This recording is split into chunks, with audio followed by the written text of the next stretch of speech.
You have been to a funeral, maybe more than one. You stood in a room that smelled like flowers and something else you could not name. Someone spoke quietly, someone cried. Someone passed you a small plate of food afterward, and you ate it without thinking. And somewhere in the back of your mind, you probably assumed this is just what humans do. But the real answer is far stranger. Because the rituals you performed that day, the flowers, the gathering, the food, the silence, those are not modern inventions. They are echoes. And they reach back further than language, further than agriculture, further than anything you were taught to call civilization. Death is the oldest problem your species ever faced. Not war, not hunger, not disease. Death. The moment one of your own stopped moving and never moved again. What did you do with that? What did the very first humans do when they looked down at a body and understood, maybe for the first time, that this was permanent?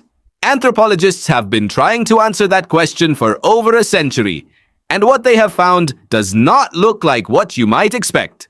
The oldest confirmed burial site ever discovered is in a cave in South Africa called Brunikel Cave. In 2016, a team led by archaeologist Jacques Joubert announced that deep inside that cave, someone had arranged broken stalagmites into deliberate ring structures. The carbon dating came back at 176,000 years old. That is not Homo sapiens. That is Neanderthals. Your evolutionary cousins, the ones we spent decades dismissing as brutal, unthinking brutes, were building structures deep inside dark caves, far from the entrance, in a place that required fire to navigate, long before your species had even fully emerged. The question of why they did it has never been fully answered, but the deliberateness is undeniable. Something mattered enough to carry torches into the dark and arrange stones in circles.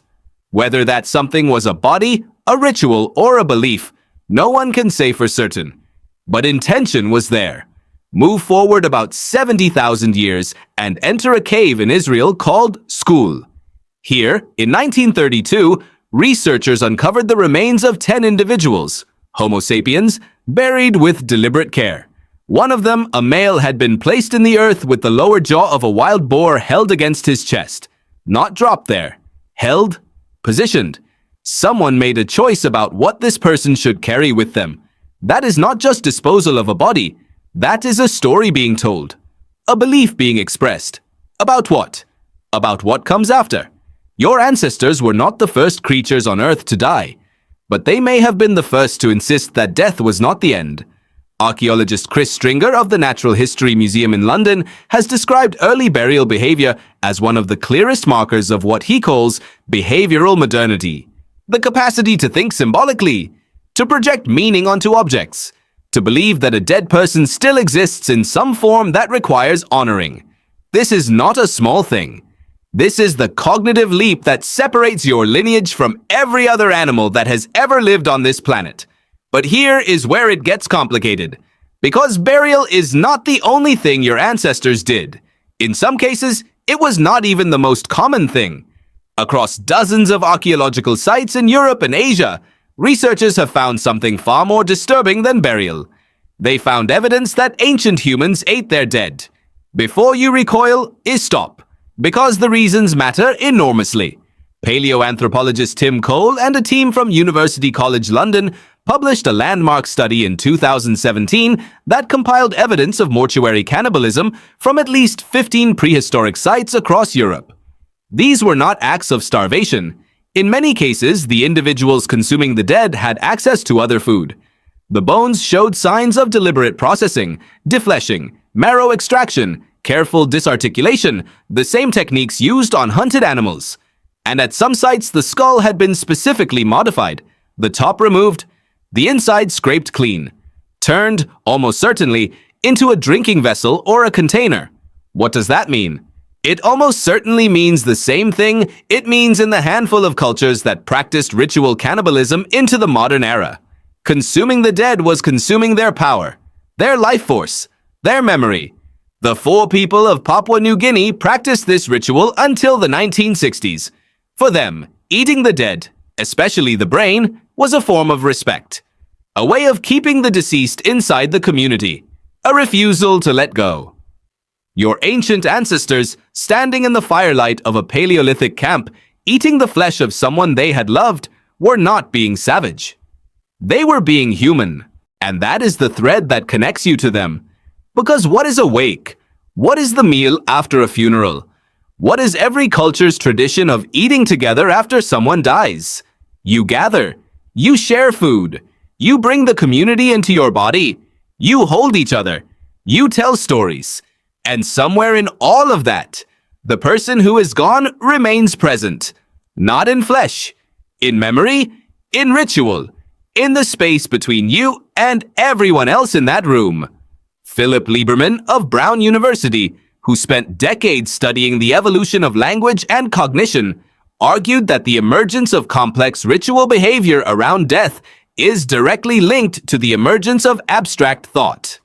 The moment your ancestors began to treat the dead with intention, whether through burial, through cannibalism, through cremation, through the exposure of bones on elevated platforms, is the moment they developed the capacity to think about things that cannot be seen. Futures, ancestors, spirits, gods, the self. Death, in this reading, is not just an ending, it is the question that built your mind. Consider what it takes to perform a burial. You have to delay your instinct to flee a dangerous sight. You have to override the practical voice that says, leave it and move on. You have to coordinate with other members of your group. You have to agree, silently or not, on what should accompany the body. You have to project forward to imagine what the dead person might need, where they might be going, what they might require.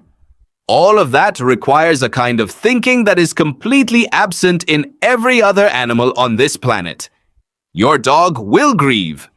Elephants will visit the bones of their dead. Chimpanzees will carry their dead infants for days, but none of them bury. None of them place objects beside the body with intent. None of them return to a site years later and add more. At a site called Shanidar Cave in Iraq, archaeologist Ralph Selecki excavated a Neanderthal burial in the 1950s and found what appeared to be dense concentrations of pollen around the remains, suggesting the body had been laid on a bed of wildflowers. Later analysis complicated that interpretation. The pollen may have arrived by natural means. But the debate itself tells you something. The question of whether a Neanderthal received flowers is taken seriously by serious scientists, because the answer would mean that the grief you feel is not a uniquely human invention. It would mean it is older than your species. The oldest forms of death ritual include forms you have not thought about.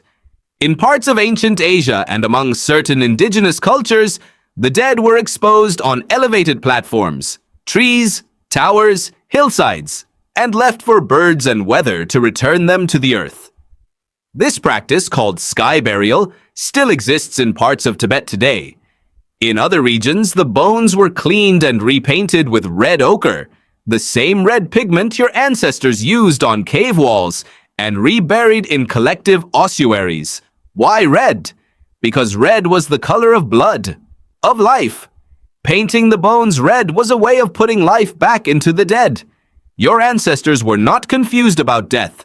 They knew the body was gone. What they refused to accept, what they spent enormous energy resisting, was the idea that the person was gone. That the self, the relationship, the bond, could simply stop. And here is the part that should make you stop and sit quietly for a moment. That refusal has not left you. When you speak to someone who has died, in your head, at a grave, in the silence of an ordinary afternoon, you are doing exactly what your ancestors did when they painted bones red. When you keep a dead person's belongings and feel unable to throw them away, you are doing what the humans at school did when they placed a boar's jaw in a man's hands before the earth covered him. When you gather at a table after a burial and eat and talk and sometimes laugh, you are performing a ritual that is older than writing, older than farming, older than the wheel. Death is the one thing every human who has ever lived has had to face. And for at least 100,000 years, probably longer, your species has responded to it the same way. Not with silence, not with disposal, with ceremony, with meaning, with the insistence that a person who is gone is not entirely gone. Tonight or someday soon, you will think of someone you have lost, and you will feel them somehow still present. You will not be imagining it. You will be doing what your species has always done, refusing with every ritual instinct you inherited to let go.